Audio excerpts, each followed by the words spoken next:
नमस्कार, वास्तु लिविंग में आप सभी दर्शकों का बहुत बहुत स्वागत। मैं हूं विकास नांगिया। दर्शकों, प्रॉपर्टी रेजिडेंशियल हो या कमर्शियल, उसकी मेंटेनेंस बहुत अहमियत रखती है। अक्सर हम अपने जीवन में इस बात को नज़रअंदाज कर बैठते हैं और फिर जीवन में खामियाजा उठाना पड़ता है। जानते हैं, इसका कहीं ना कहीं संबंध वास्तु के साथ भी है। और इसी को जहन में रख कर के आज हम अपनी वास्तु और फंग शुई कंसल्टेंट पल्लवी जी के साथ बातचीत कर रहे हैं मेंटेनेंस एंड वास्तु विषय पर। आइए उनका स्वागत करते हैं। पल्लवी जी, कार्यक्रम में आपका बहुत बहुत स्वागत है। Thank you. Maintenance and vastu एक ऐसा विषय के कहीं ना कहीं ये लगता है कि इनका आपस में क्या तालमेल हो सकता सही है। मेंटेनेंस तो समझ सकते हैं कि भाई अगर ना करो, चीज़ खरीदी हो नहीं या उसको मेंटेन करके ना रखी हो, नुकसान हो सकता है। लेकिन वास्तु से किस तरह से उसका तालमेल है, उस पर रोशनी डालिए। जैसे मेंटेनेंस के 2-3 अलग-अलग तरह के तरीके होते हैं। कोई घर बनता है तो उसमें मेंटेनेंस रूम, या कोई कॉमर्शियल प्रॉपर्टी होती है तो उसमें एक मेंटेनेंस रूम बनाया जाता है जिसमें अलग-अलग तरह के इंस्ट्रूमेंट, सारी चीज़ों को रखा जाता है। लेकिन उसका यूज़ करना और उस प्रॉपर्टी को रियली मेंटेन करना वो वहाँ के लोगों के हाथ में होता है।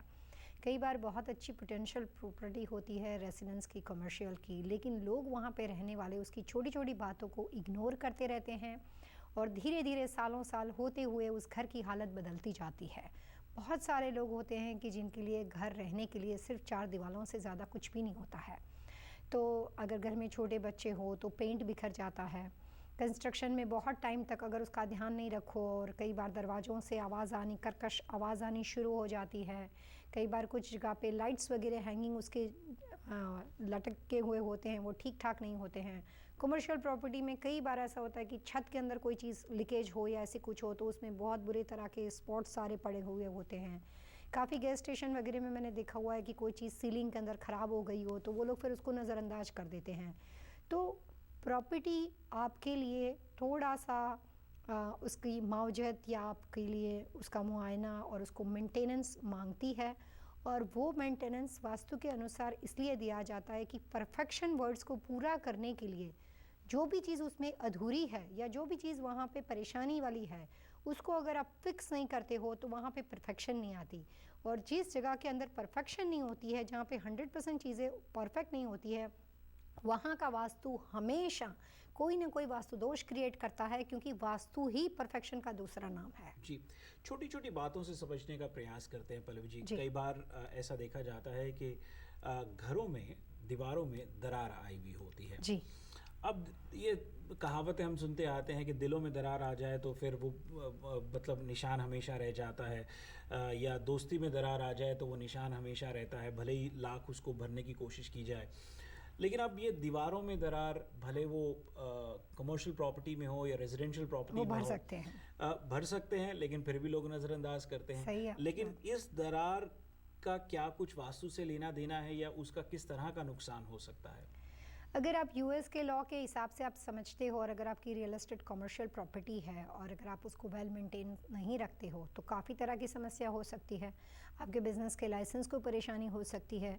वहाँ पे कोई तरह की दुर्घटना हो गई तो कोई भी क्लाइंट का लीगल प्रॉब्लम या आपके ऊपर लॉस उठा सकता है। तो यहाँ पे एक सबसे अच्छी बात यह है कि दूसरों के बारे में सबसे पहले सोचा जाता है कि आपकी प्रॉपर्टी में जो भी आदमी आता है, चाहे आपका कस्टमर हो, चाहे आपके गेस्ट हो या कोई भी थर्ड पर्सन हो, लेकिन आपको उस जगह को मेंटेन करना उतना ही ज़रूरी है कि आने वाले को वहाँ पे कोई भी तरह की मुसीबत, कोई भी परेशानी का सामना ना करना पड़े। तो वो भी जो ज़रूरत होती है, वो भी जो प्रायोरिटीज़ है वो वहाँ के होस्ट की होती है। उनकी अपनी ज़रूरत है कि उनको आने वाले को कोई भी कमी नहीं वहाँ पे महसूस होनी चाहिए। तो बहुत सारे लोगों के बिजनेस लाइसेंस को रिवोक हो जाना, वहाँ पे परेशानी होनी, वो कई बार ऐसी छोटी छोटी गलतियों की वजह से होता है।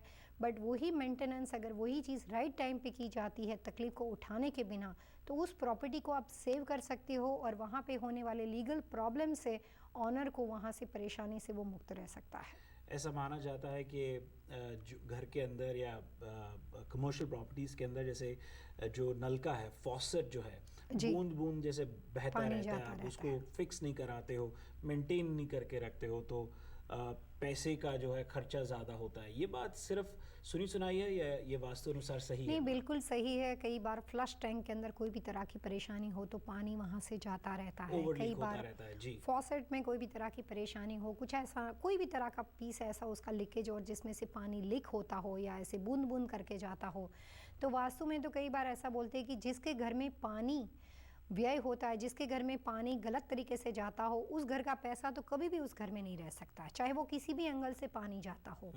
तो ड्रेन सिस्टम के अंदर इनकमिंग वाटर पोजीशन आपके घर की वेल्थ डिसाइड करता है, क्योंकि जैसे अमेरिका में आप अपनी लाइफस्टाइल को चलाने के लिए डॉलर को इम्पोर्टेंस देते हो, यूके में पाउंड चलता है या रशिया में रूबल चलता है, वैसे उसी तरीके से वर्ल्ड में वास्तु के हिसाब से वाटर को वेल्थ माना जाता है। वेल्थ प्रॉस्पेरिटी की निशानी है। हमारे पास 70% लिक्विड है और 30% सॉलिड है, तो वाटर की जो मात्रा होती है वो उस जगह को पोटेंशियल और वेल्थी रखती है। यहाँ तक कि वास्तु में ऐसा कहा जाता है कि जो डेवलपमेंट ऐसे हो जिसमें सिर्फ 10 फीट या 12 फीट पे पानी आता हो, वहाँ पे आप देखेंगे तो वेल्थी लोगों का रहना बहुत ज़्यादा होता है। अगर आप बहुत सारी कमर्शियल प्रॉपर्टी का मुआयना करते हो तो वास्तु में ये कहा जाता है कि जितनी जल्दी पानी जहाँ पे निकलता हो, जिसमें पानी का लेवल बहुत ही अच्छे तरीके से हो, उस प्रॉपर्टी पे वेल्थी लोगों का मतलब वहाँ पे बसना अपने आप बन जाता है कि या फिर वो कम्युनिटी वेल्थी बन जाती है। तो वाटर को वास्तु में बहुत ही शुभ, बहुत ही पोटेंशियल और बहुत ही अच्छा मानते हैं। अगर आप किसी भी रिलीजन के बारे में बात करोगे, किसी भी देवी देवता के बारे में, तो कोई ना कोई नदी का नाम उसके साथ जुड़ा हुआ होता है। अगर आप श्रीनाथ जी की बात करते हो तो सामने यमुना महारानी को बहुत ही पूजनीय माना जाता है।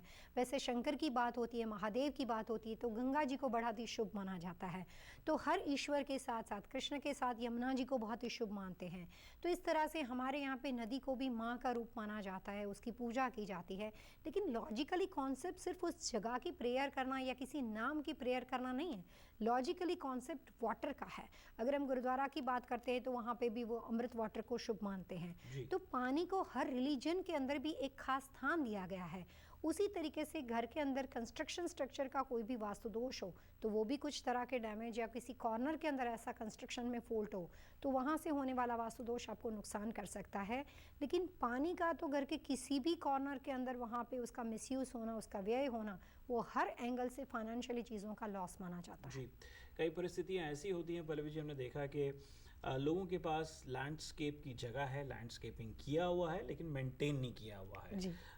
पेड़ हैं या पौधे हैं बस मुरझा रहे हैं, मतलब एक नेगेटिव वाइब्स आती हैं।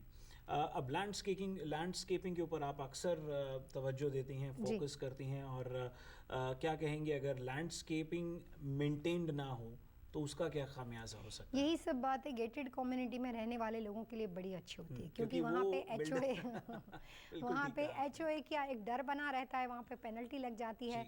तो ऐसी कम्युनिटी में जब आप चलते हो तो सारे घर बड़े सुंदर लगते हैं, आने वाले लोगों को व्यू अच्छा लगता है, प्रॉपर्टी की प्राइस अच्छी रहती है, क्योंकि उस प्रॉपर्टी की कॉस्ट भी वहाँ के डेवलपमेंट और वहाँ पे मेंटेनेंस के हिसाब से की जाती है।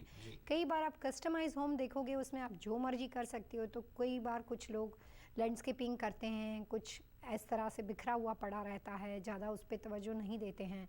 तो प्रकृति आपकी जगह को सुंदर बनाने में कोई ना कोई रोल तो ज़रूर करती है। सारे पथरीले घर नहीं होते, बहुत सारा लैंडस्केप होता है।